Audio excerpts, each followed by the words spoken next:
Today on One Day Leader, the candidates discuss gender violence, then they get into a creative space where they convince young people to get out of abusive relationships.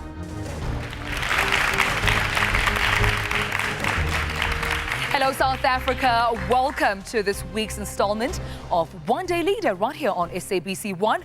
My name is Tumelo Mototwane and we're coming to you from our Henley studios right here in Auckland Park, Johannesburg. Now, today we're dealing with the issue of gender-based violence in our country. And according to Gender Links research, in Gauteng alone, 51% of women who have partners have disclosed that they've been victims of gender-based violence. 33.1% of them have experienced physical abuse, while 18.8% have experienced sexual abuse. Now, according to the National Violence Against Women research, 15% of women will be the victims of rape in their lifetime, and so will 2.1% of men. The Department of Justice research states that 99% of all people, of course, arrested for rape are actually men. And 76% of men in relationships have disclosed that they have perpetrated emotional, economic, physical, or sexual abuse with an intimate partner. Now, the study also showed that 37.4% of men had raped a woman who was a stranger or an acquaintance, a family member, even an intimate partner. Well, research in Tanzania, of course, conducted by the Together for Girls partnership showed that 60% of females and 50% of males aged between 13 and 24 believed it's acceptable to be a husband, or rather for a husband to beat up their wife under certain circumstances. But what are some of your views on this topic on gender violence? Please visit our Facebook page, which is One Day Leader SA, to share your comments on this topic. And also visit our Twitter account, which is @OneDayLeader, and hashtag #OneDayLeader or OneDayLeader4.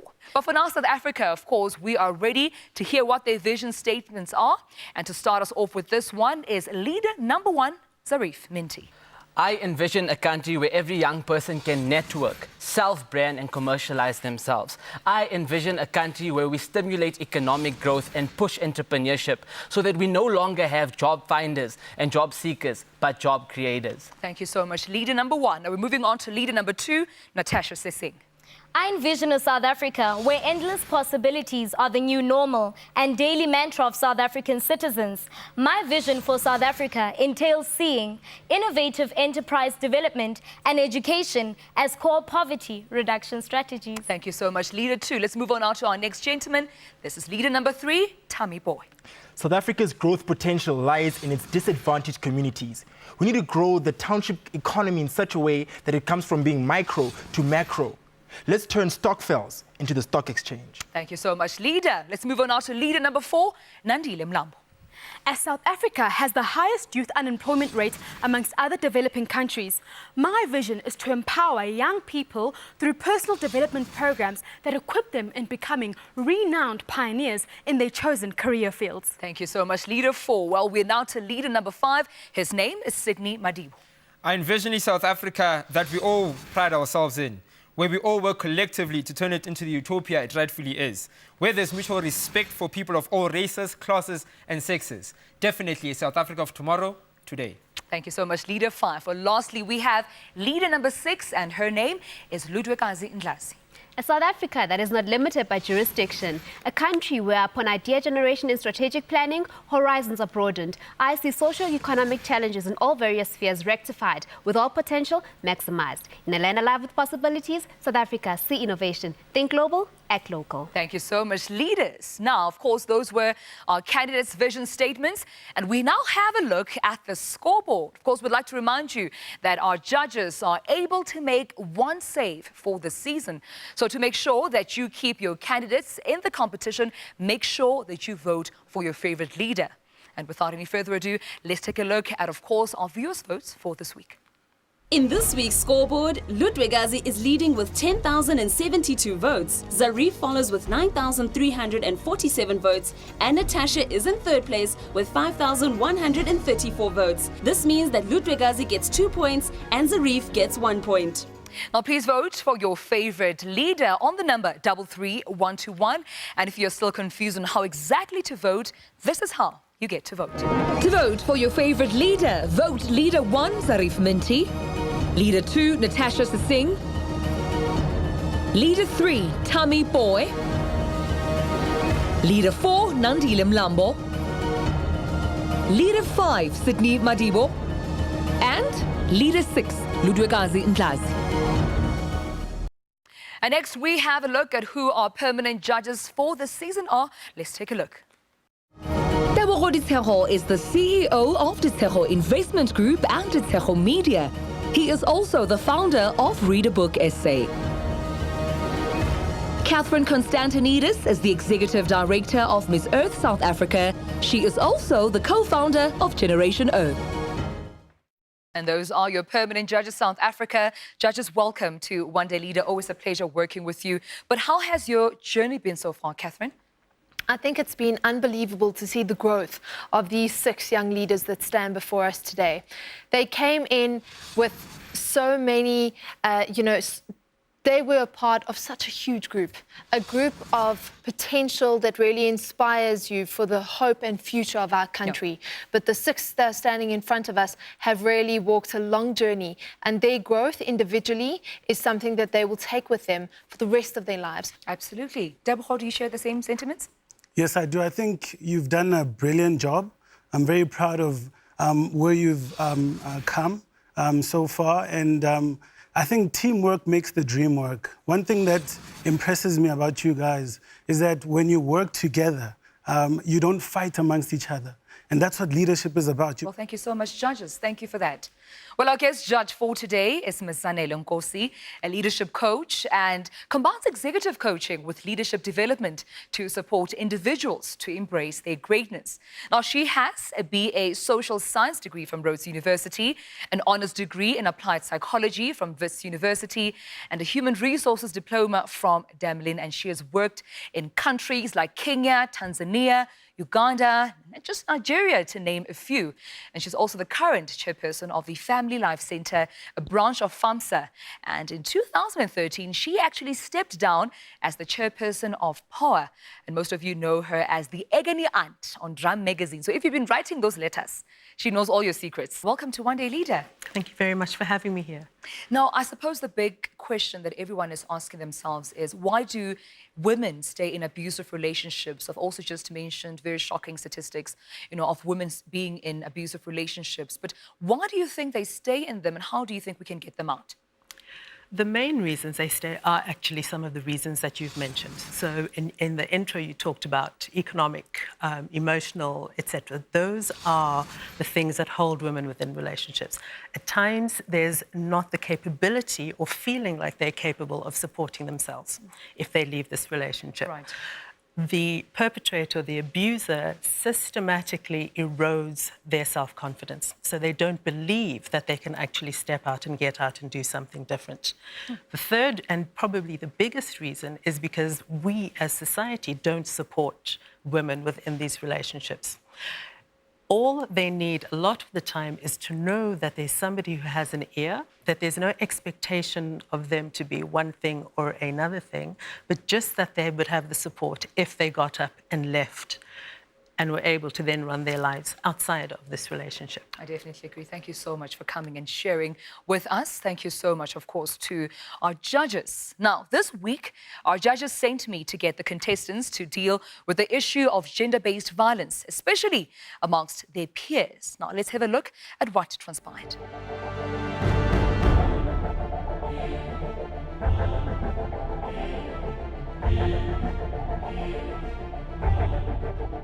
Good morning, leaders. Good morning, Dumi. Well, today your research topic is on gender-based violence.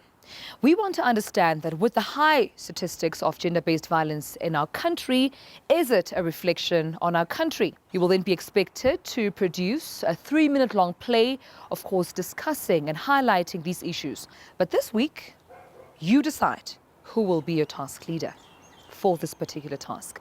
Understood? Understood. You may begin. Like one of the leader, I was like, hey, and guys, I just felt like I can expect anything because now I'm task, but any one of us can lead this. Yeah.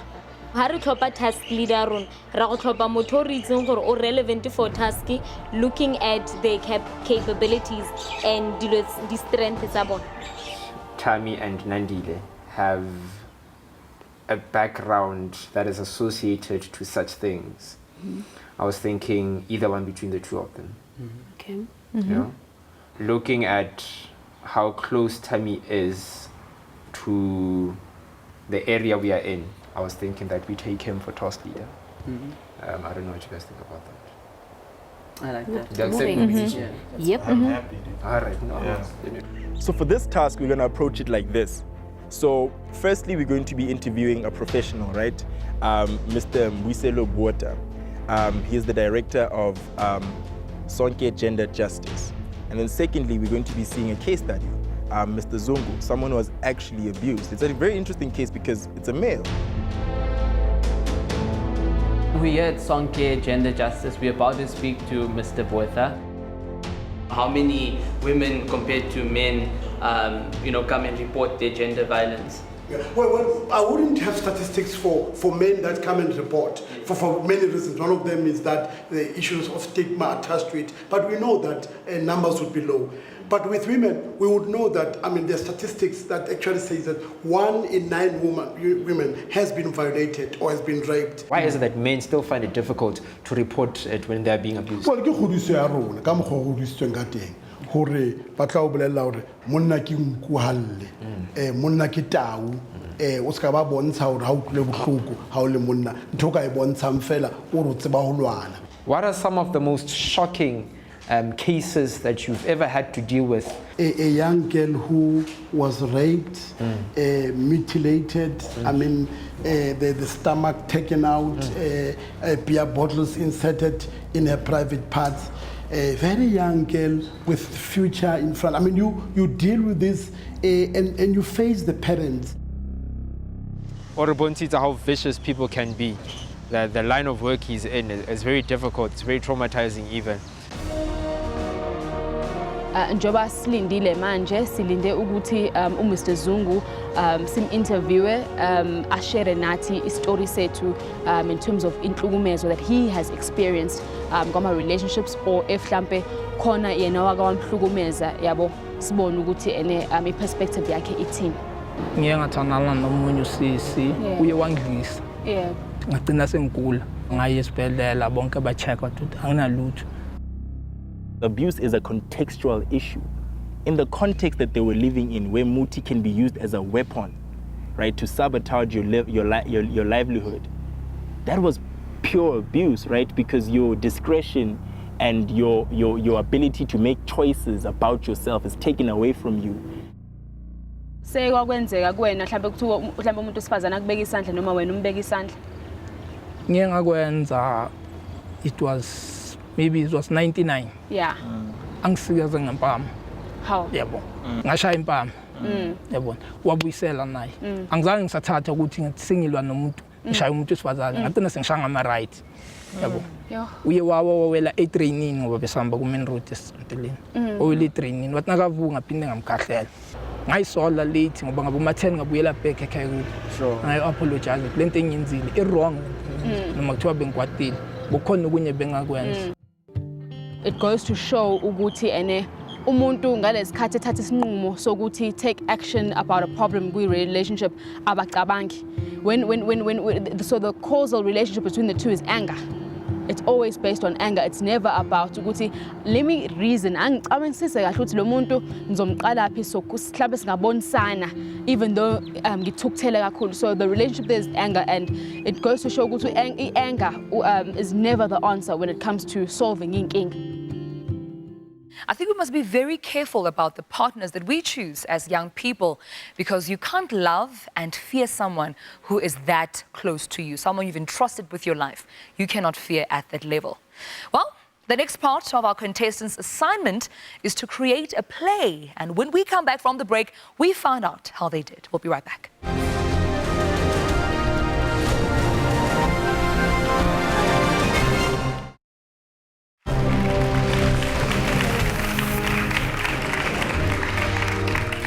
Welcome back to One Day Leader. Well, today we're dealing with a very pertinent topic of gender-based violence. And our contestants must challenge some of the misconceptions that come from gender violence. They must convince both the perpetrators and victims of violence to take action. Now, let's have a look at what they came up with on their play.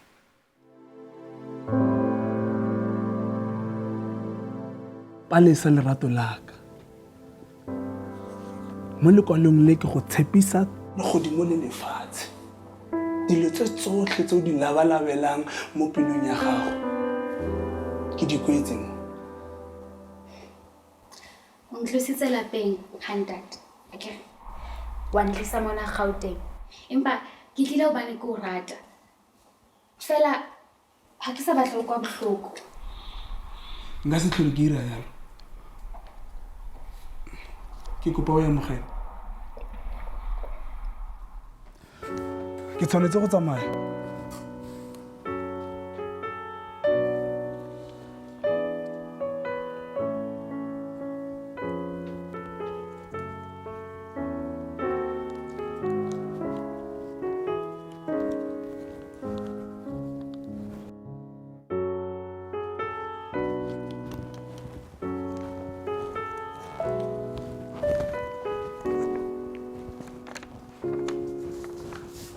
Palesa lerato la pelo yaka wa itse gore nna ha go tlwe mo mafokong pampiri le lekwalo ke kgona go tsena boteng mme fela go thata go boima ke a palelwa ke ne ke ratile gore ke go rekele ntlo e tona mona Sebokeng nna le wena re shebelle bana ba rona ba tshameka mo tshingwaneng ya rona mme fela go thata ke a palelwa ke fuya mafofora ko mosebetsing ha ke kgone go tlhakantsa le tšhelete ke ne ke ratile gore ke go rekele dikgomo ke go dire mosadi wa mankgonte mosadi o tia mme fela go buima fa go le buimana ke kopa gore nna le wena re nne mmogo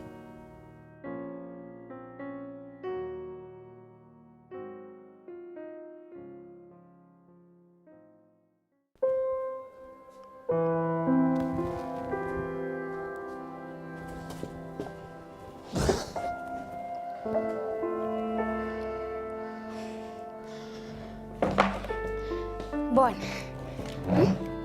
ntse ke shebile lenyalo le la rona le tla ba betere ho le feta bona fela suit e tlo tshwanela ke o jetse o itshela nako hela ka dilonyana tse o nagana ke mang a ya go nyalang o le yana empa ke ne ke le mosadi kwan o itse nka go nagana ke gone go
Palesa ke a kopa gore o intshwarele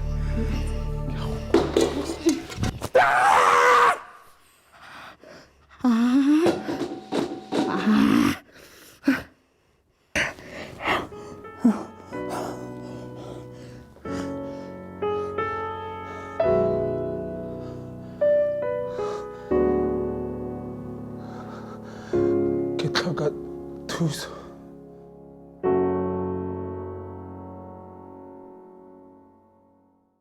Actors, Well done. Let's applaud them again. Let's applaud them again. Give me your last line. That line was the strongest line in the entire play. I need help. How many people don't know that violence happens? We all know. It's too obvious. It's really too obvious. With this, there's a lot of dramatic elements that were right. As an example, you put parentheses. You could trace the whole play around the letter. That's it. They were successful in doing that. I'd probably give them like 72%, something like that. And I guess that last line did it for me. The letter did it for me.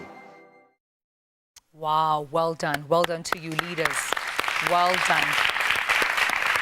Wow, I think that play was well executed, and thank you so much to Ntate Jerry Mofokeng for playing judge on the contents of the play, as well as to our actors. They did a fantastic job. But now, is this convincing for the mandate that our contestants were given? Well, after the break, the judges have their own questions about the play, and we, of course, start off with our very first debate. We'll be right back.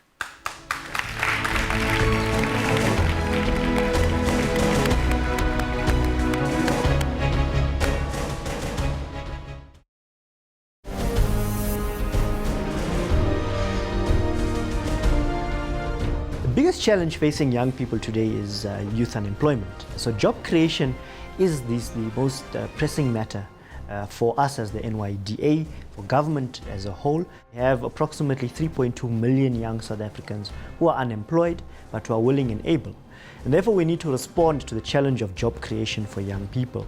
We've changed our strategy to really look more at education and skills development, make education fashionable, but also implement programs aimed at promoting excellence in education, whilst at the same time giving young people second chance opportunities if they have failed their matric. But we're also targeting out-of-school youth. They therefore require some kind of intervention or support in order to be reintegrated back into the education system. Hello once again and welcome back to One Day Leader. Now, if you've just joined us, you've missed out on our task for this episode. Our contestants are dealing with the issue of gender-based violence in South Africa and had to come up with a play. Now, fortunately, our judges, of course, got to see our play in action, and I'm sure that you would like to, of course, ask questions, especially regarding their research and their approach to the play. Is there a question that you would like to ask our leader?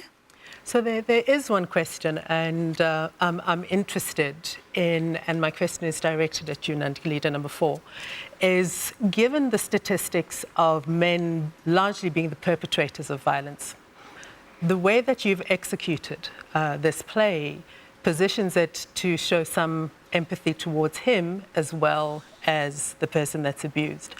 Why did you look at it from that angle or both angles?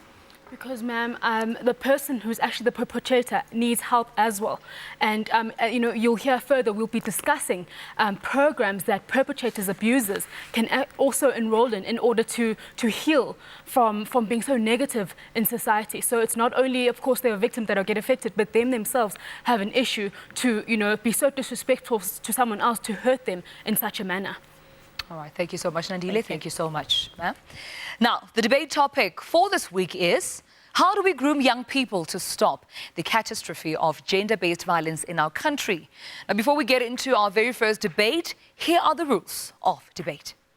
Every leader has a set of instructions and disciplines to live by. These are the rules for the One Day Leader debates. You have 30 seconds to state your vision statement, 60 seconds for the opponent to challenge, and 30 seconds to conclude your debate. And our very first debate is between leader number 2, Natasha Sesing, and leader 3, Tami Bowe. We'll start this one with the lady. Natasha, your 30 seconds begin now.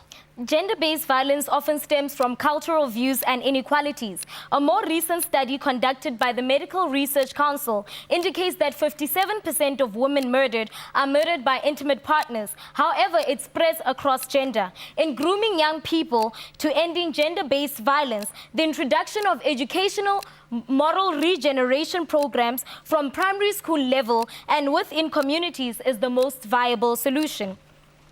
All right, thank you so much, Leader 2. Leader 3, you may now debate. So educational programs already exist in order to curb this kind of violence, right? In your LO class, for example, you are told actually not to get into these kinds of situations. So your model doesn't actually work because it already exists. So prove to us how it's actually going to work differently. Awesome. In 2006, Zimbabwe introduced a compulsory module in tertiary institutions called Gender and Society Studies.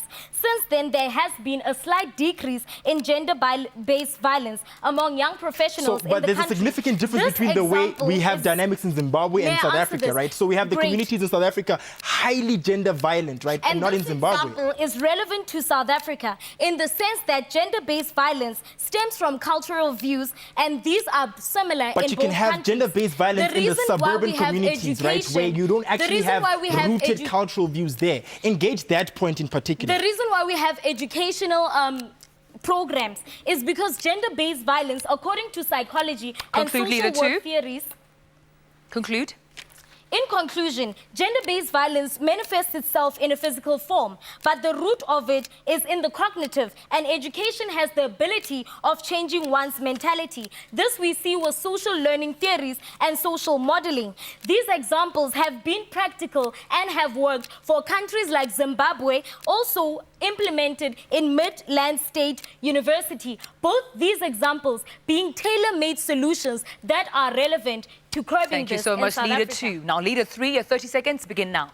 There are over 50 major state-funded NGOs that deal with gender-based violence. But statistically, there are 64,000 cases on an annual basis of GBV. But why? Because there's no youth engagement with these programs. We need to facilitate NGOs that actually use their skills and resources to capacitate the youth members within those communities to run and facilitate their programs. This is run by a program called V-Girls by Eve Ensler, where she has 21 girl activists across the country in South Africa advocating for women's rights in her community. You talk about NGOs using their skills and resources. In South Africa, with the current economical challenges that we have, you have NGOs that are gender-based violence NGOs that deal with that, but they do not have money or the resources NGOs, and the skills. The NGOs I'm talking about the very major NGOs like Sonke Gender Justice, right? These are NGOs that have significant funding from the state. These actually have significant funding from the state. But what they actually need to do with that kind of funding is rechannel it from just social media and the other campaigns that they have by taking it to the actual community themselves. What about NGOs that don't have the funds? Perfect. What about NGOs that actually don't necessarily have the funds? All they need to do is to start training people within their community. You just go to a school and train a child.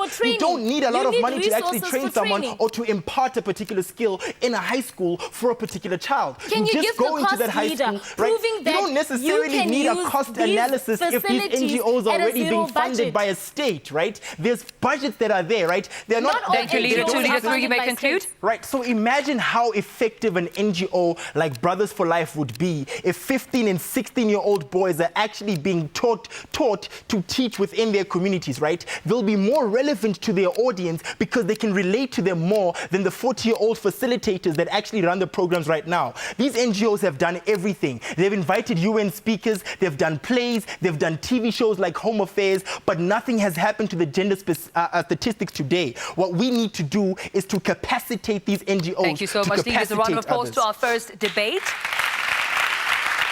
Thank you, Leader 2. Thank you, Leader 3. Judges, this is your moment to now pick up your voting pads and select which leader actually answered the core topic that we're discussing here on gender-based violence. Is it Leader 2 or Leader 3? Now, as of course our judges make that very important decision, I would like to also encourage you to keep voting for your favorite leader. SMS your favorite leader's number to 33121 and ensure that you keep them in the competition. Let's now find out who won our very first debate. Is it Leader 2 or Leader 3? And the winner of our very first debate is Leader number 3, Tammy. Congratulations, Tammy.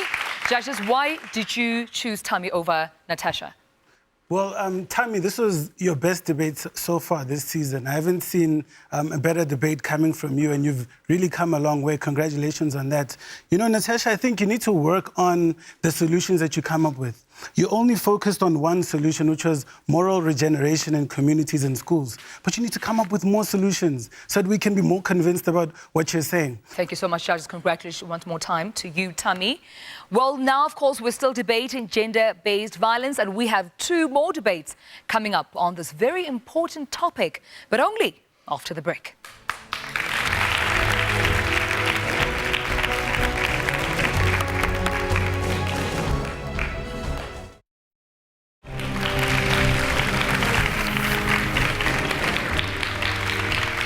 Welcome back to the show. Now we're about to get into our second debate for today. Remember, the topic of discussion is how do we groom young people to stop the catastrophe of gender-based violence in South Africa? Now, our next debate is between leader number 6, Ludwikazi, and leader 1, Zarif Minty. We'll start this one with the gentleman. Well, your 30 seconds begin now. Prevention is better than cure. With over 12% of our women actually being abused in South Africa and 5.3 million men being battered globally, it's clear that gender-based violence attacks both males and females. Now, prevention is key. We need to get the state to mainstream GBV prevention programs through sensitive coverage by the media. Most importantly, we need to mobilize communities to create safe spaces, awareness campaigns that allow for zero tolerance, as well as making sure liberation starts from home. Debate leader 6. All right, leader, you speak about campaigns. There's one campaign, the gender violence campaign that happens every year in December. I want to know how you think that those programs will be effective, because that's already been done. Perfect. So let me give you an example. One of the subsidiaries to that specific program, it's called the S. Bartman Center for Women and Children. So what the center actually does is that it allows women to actually walk away from relationships where guys are abusive. I want to know, leader, how the campaigns, they also allow a shelter, job skills training, legal advice and research as well to ensure that how does it make it different now, today, because it's still happening, whether it's been done before, and those particular organizations which you are mentioning are doing it. Yes, I don't dispute that, but it's not making any progress. Okay, so let me explain to you. So the thing is, S. Bartman Center is one center. The issue is not whether we have it available, it's the number of them available in South Africa. So we need to ensure that we create a community outreach program that ensures that we have more of these centers available, and we can also use the media. Leader 1. Okay, perfect. In conclusion, we hear a lot about different statistics when it comes to gender violence. But the one statistic that we don't hear is how much it costs our actual economy. It costs our economy between 0.9% or 1.3% of our GDP. And this statistics comes from the amount of economic loss from lost output, decreased productivity, lower earnings due to gender violence. Now, therefore, prevention is better than cure. And we need to make sure that we look after our future.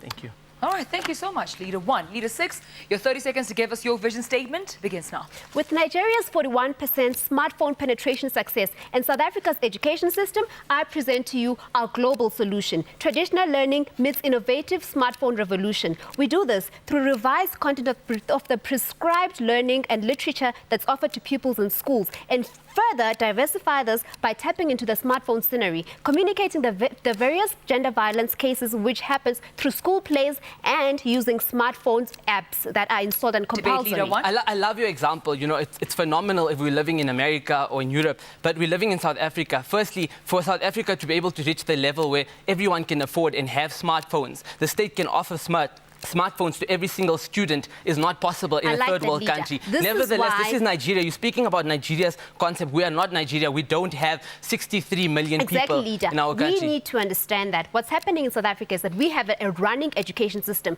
Every school has a prescribed textbook that's supposed to be studied. That's fine, but that price for textbook and a price for a smartphone is completely different. That's why you can't compare a book which is physically, which you can actually... We need to be innovative as South Africa. We can't limit ourselves to just the traditional ways which have been working. Leader, allow me to speak. We need to allow ourselves to be able to think out of the box, merge the two. I agree with you, but it's not viable. It's not possible. It is viable. We can't wait for South Africa to look at the smartphones are not available to students in South Africa. Every single student cannot afford a smartphone. The state cannot afford a smartphone. We actually have so much of issues. Thank you, leader 1. Conclude, leader 6. Shakespeare's Othello and George Orwell's Animal Farm and the famous Romeo and Juliet do not communicate a message that's strong enough to cause a paradigm shift in our society in the times times of our critical social ills. We need substance, relevance, solutions. If young people are taught at an early stage how to identify, interpret, analyze, and communicate violent situations, especially through using one of their most loved tools, smartphones, we are then decreasing the number of future perpetrators and victims who then can find themselves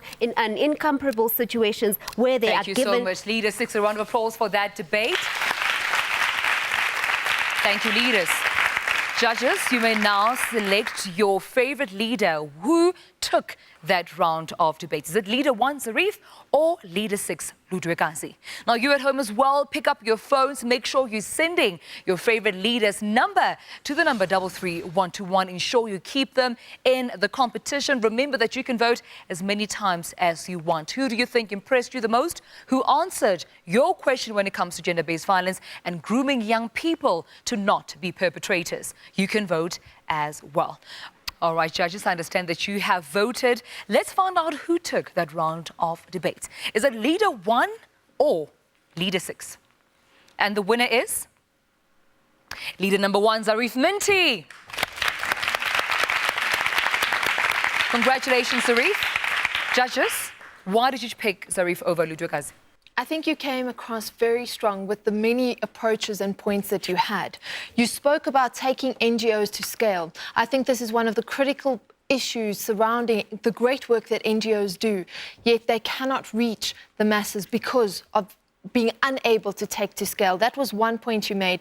The other was you did touch on economics, which is crucially important, especially when we look at gender-based violence. And then prevention, better than cure, is most certainly the way we need to approach something like this. I think that, Ludwikazi, you had a very good point as well. But this one, and it was a very good debate, and I appreciated the respect requested within this debate, and I hope to see that moving forward as well. But well done, Zarif, that was a really good one. Thank you so much, Catherine. Now, our final debate is between Leader number 5, Sydney Madibo, and Leader 4, Nandile Mlambo. Start this one with our ladies. Nandile, your 30 seconds begin now. The United Nations Women 2015 Gender Violence Facts and Figures states that an estimated 246 million girls and boys experience school-related gender-based violence. In 2014, the Refugee Law Project discovered that more than 1 in 3 Congolese male refugees have experienced sexual gender violence. Clearly, respect is lacking in our societal structures. And one of the ways to groom these young children in combating this pandemic is through school-based prevention and intervention programs, community mobilization, human rights and gender Debate justice Leader programs. 5. So what I want to understand is that already as it is, community-based intervention programs exist. You have Brothers for Life, you have Songa Gender Justice. Yes, How yes. are these different from the ones that already exist? Okay, for example, Leader, there is the New Hope for Women, which is based in the United States. It's something that can be applied in South Africa as well. This is a program, this intervention programs that aim toward building healthy relationships and reducing harmful impacts between when it comes to gender violence. And also, sorry, Leader, let me finish. In the classroom, they present training and expressing how to express your emotions properly, and hands are not for hitting. To gender links, sorry, Leader, right? and we also have about respecting 77% of women in Limpopo who are victims of gender-based violence. Yes. How does your strategy speak to the women in Limpopo? Okay, so first of all, what this would do for women in Limpopo is that, in fact, people that are actually perpetrators, what this would do. And then in terms of norms and customs that have been embedded into society, based on religion, based on culture, how does this model speak to those? So for the abuser program, so there's an abuser program that to instruct participants to fully be responsible for their behavior, to develop ways of communications without violence or intimidation, and to provide a safer environment for victims, partners, and children. Further to this, there are campaigns such as the Brothers for Life campaign, were very successful, the very last one, highlighting how children learn through what they see their parents or guardians doing. So for the women in Limpopo, that is something that for them to be aware of. Thank you so much, Leader 4. Leader 5, your 30 seconds, begin now. I mean, we need to look at a very simple model. I'll call it the PSS model. P, prevalence, S, strategy, S, sustainability. With prevalence, we need to look at who are the perpetrators primarily in society, and these are the males. So we need to take the males that belong to Boys for Life, the males that belong to Songa Gender Justice, and take them into these communities to train young males. By so doing, they groom them. Strategy. Now we need to take an aggressive marketing approach to this. We need to make sure that, for example, when you look at your prime time Debate television... Leader 4. Okay, so you speak about taking young men and grooming them. Sisonke Gender Violence Justice offers, programs such as, building healthy relationships between, boys and girls, also promoting equality between men and women, also further to that, highlighting or teaching people about their rights, etc. Look at this example, right? You have about a percentage of the total gross domestic product going directly into gender-based violence campaigns and programs. So what we need to look at is how do we redirect those funds into something, if I may just finish, ma'am. Yes. If we look, for example, at this aggressive marketing strategy that I'm coming with, what would you rather have at 8 o'clock watching a television? Would you rather have an advertisement of an alcohol brand or an advertisement speaking against gender-based violence? Okay, sorry, and secondly, can I just interject here? What about teaching children at grassroots level about hands-on in terms of teaching children at grassroots level, you already have life orientation in public schools, which is being taught. Conclude, Leader 5. I mean, what we need to look at, as I've said, is aggressive marketing. And we also need to look at sustainability. So look at online blogs, look at interactive chat rooms on gender-based violence. If it can take me just about a week to get 700 followers on Team Sydney Madibo, it can take me just about that much time to get followers on gender-based violence prevention campaigns. Now, we need to look at that. What is it that we're exposing people to? So what you expose people to will give us the solution. And my solution is aggressive marketing to the right people. A round of applause for that debate. Thank you so much, leaders. Thank you, judges.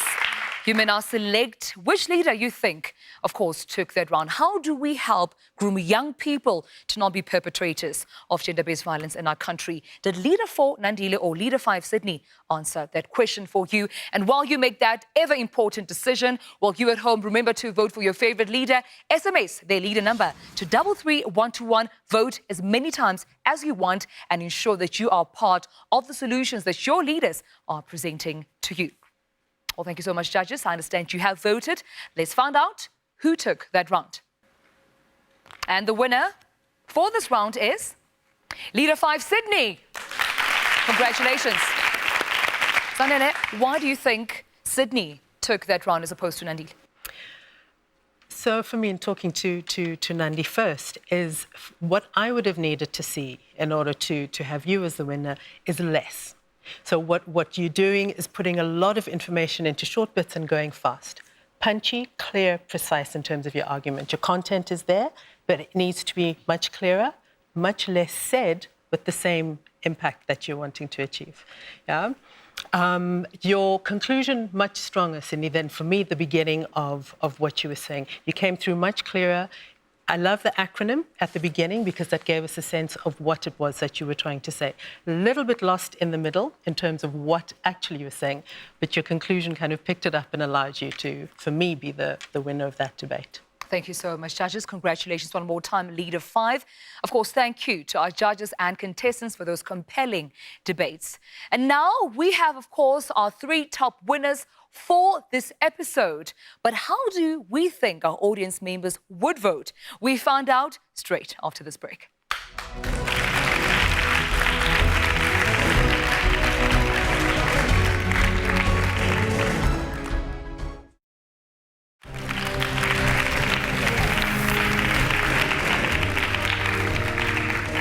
Welcome back to the final segment of One Day Leader. We're talking about gender-based violence, and our audiences, of course, got to hear what our contestants' visions were for today.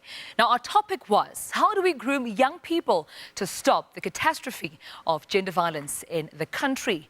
And now that they, of course, got to see who won all those debates, they get to also determine who their favorite out of our top 3 is for today. But you now get to decide between Leader 1, Leader 3, Leader 5, who takes the round? I can see some of you are very excited. Choose your favorite. You may start voting now. All right, as our audience members begin voting between Leader 1, 3, and 5, who they think is their overall main top leader for today, I'd like to encourage you as well to join them. Pick up your phone, SMS your favorite leader's number to the number 33121 and ensure that they stay in the competition. Don't leave it to chance. Don't leave it to the judges who might just pick one person that you are not rooting for. Make sure you are the judge. Audience members, have you selected? Alrighty then, let's find out who impressed our audience members the most. Leader number 5, Sydney Madibo. Congratulations, Sydney. Thank you so much for voting. Sounds like a very unanimous decision. Thank you so much to each and every one of you for voting. And right now, though, without any further ado, let's take a look at the final scoreboard for today. Wow, for this week, Ludwigazi and Zarif share the spotlight, leading with 21 points each. They're followed by Sydney with 14 points, Natasha follows with 11 points, Tammy has 9 points, and Nandile has 2 points. And that was the final scoreboard for this week. Thanks to everyone for voting. Remember, continue to vote for your favorite leader on the number 33121. Now, we have reached almost the end of our episode today. And before we go, I would like to just invite Catherine, one of our permanent judges. I believe that you have an announcement to make, ma'am.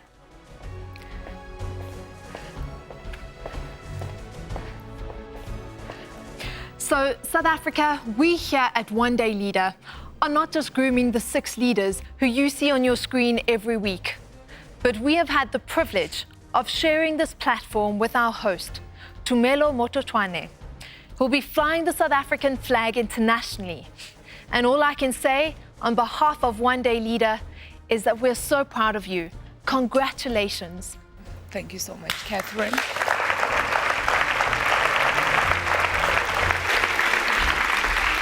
I will be representing the country and working for an international news agency and based in Germany.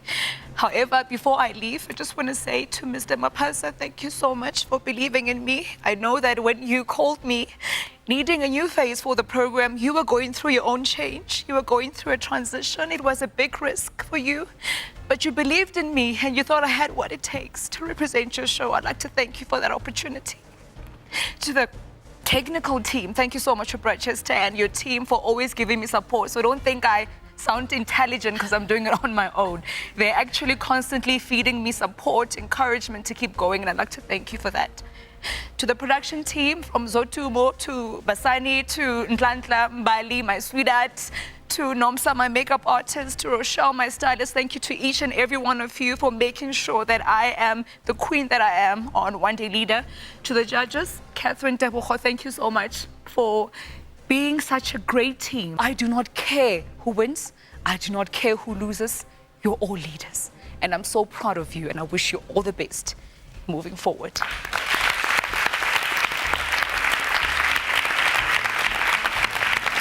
And to you, South Africa, thank you so much for allowing me to come into your homes every Monday as we seek South Africa's next great leader. Thank you, South Africa, for giving me a chance. Goodbye.